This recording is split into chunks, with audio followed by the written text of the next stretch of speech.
Hi everyone, today I'm going to be offering some tips and advice on how to draw a portrait. The first thing I've done is get together all the equipment I'm going to need. I have a sketchbook, some paper, plenty of paper because I do like to practice techniques before I apply them to my work, a rubber, a pencil and a ruler. You don't need a ruler, it just helps you be more precise with lines. The next thing I need to do is choose the subject of my picture. I've chose to do a portrait of my daughter. I'm going to be working from photographs. I have a few. I'm not trying to duplicate this exact photograph, I'm just using it as a reference for what she looks like. The benefit of working from a photograph is they don't move, whereas if you're drawing from life, like a person, it can take quite a while. And I think we're just about ready to begin. This is just a quick example video of how to lay out a portrait. So the first thing I'm going to do is draw the shape of my subject's head.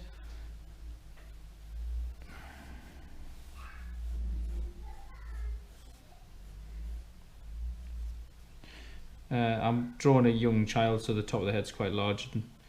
It's fairly oval or egg-like, like an upside down egg. Doesn't matter if it's perfect because I can tidy up later. Now that I have the shape of the head, I'm going to put a midline down through the middle. This gives a frame of reference for the nose and the eyes. So if you want to be very exact, you can measure with a ruler.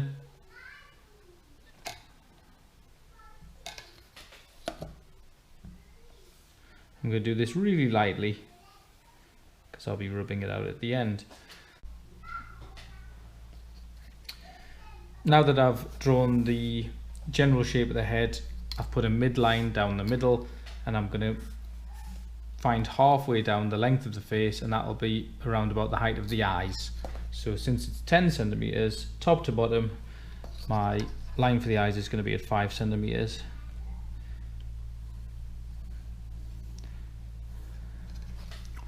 Next, I'm going to measure from halfway down the face to the chin. And I'm going to go halfway down again, and that will mark the end of the nose, so 2.5 centimeters. So if you think of it in fractions of the face, your eyes are halfway down your face, your nose is 1/4 up from the chin, or 3/4 down from the top of the head, and that'll be the end of the nose. Then the third line we're going to draw is yet again from where the nose is, it's halfway down to the chin, and that marks the bottom lip.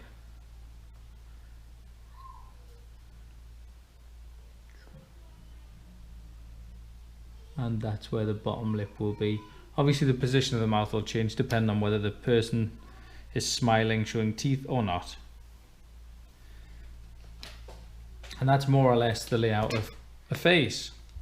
And now I'm ready to start putting on the features. Now that I've got the basic shape and some guidelines on my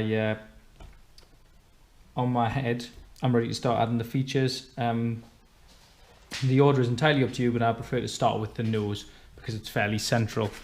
When you're looking at a nose from the front, obviously depending on who it is, the shape's quite different. The bridge can change, so you might have a very strong bridge on your nose, semicircle, and some little curves on the end to show the nostrils. It doesn't have to look overly detailed because you're going to make it look three-dimensional with shadows and some shading at the end, but at the minute we're just mapping out the main features, because from your nose you get your eyebrows and an entrance to the top lip. So I'm next going to add a nose. Now the picture that I'm working from is of a small child, so it's a very small button-like nose.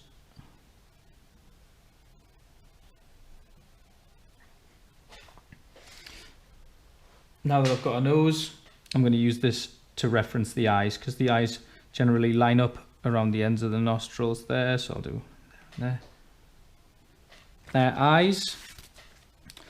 Try to avoid perfectly circular pupils and irises unless the person's got very wide open eyes.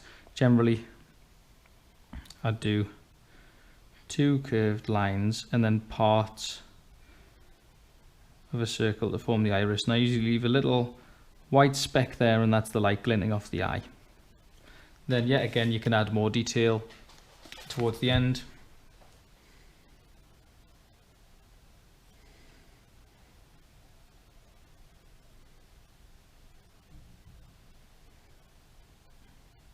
If I do make mistakes, I tend not to rub them off straight away. I can do that at the end when I tidy up and add some shade. There's one. It's always hard to get two eyes that are exactly the same, but really when you look closely at people, they tend not to be exactly the same anyway. Yeah, I'm quite happy with that.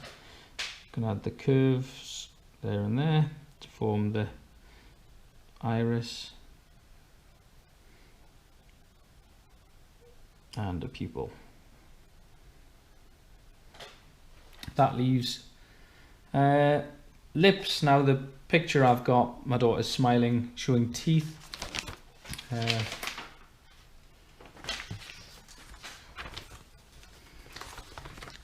So generally for lips, I start with the top one, which is that shape,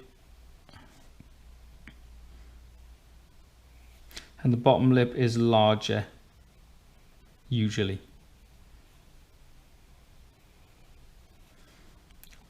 Then when you're shading them, if you use a curved line, it gives it more of a 3D appearance. So your lines of shade will follow the shape of the lip.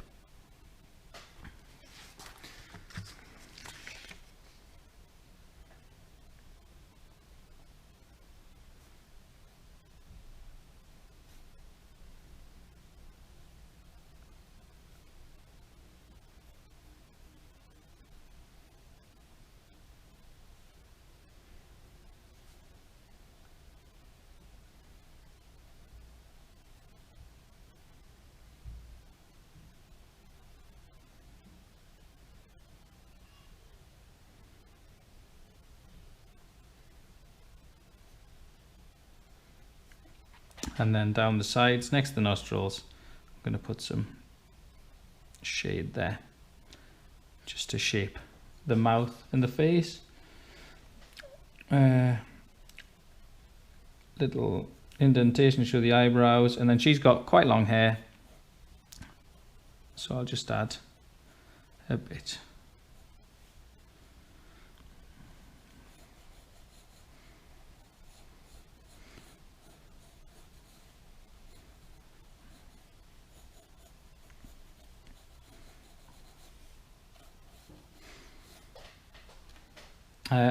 As you can see, this is a long way off finished, but I've generally got all the features I want, and now it'll be time to start adding shade and detail.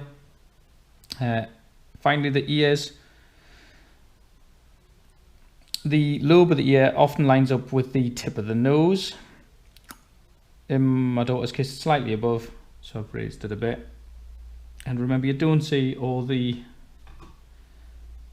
internal creases and folds of an ear from the front, you just see the side. So I'm just going to add one there, and another one coming out just above the eyes. Now the height of your ears varies, but as a general rule of thumb, it'll be level with the eyebrow and the end of the nose. So I hope this has been helpful in helping you lay out your portrait. Remember, halfway down, a line for the eyes, another quarter of the way to the bottom, so 3/4 of the way down the face is the end of the nose, and then halfway between the end of the nose and the chin is the bottom lip.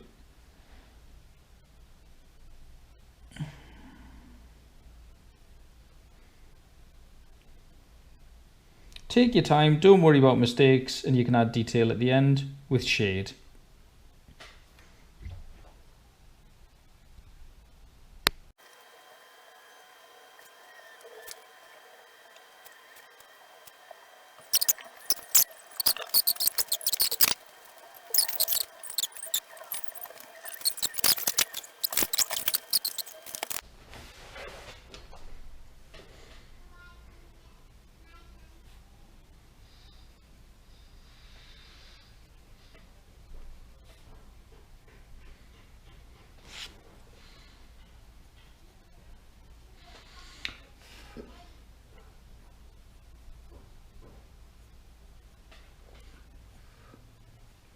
So I've still got bits of shade to add, just to give a bit more depth to the face and the cheeks, but that's it, more or less finished.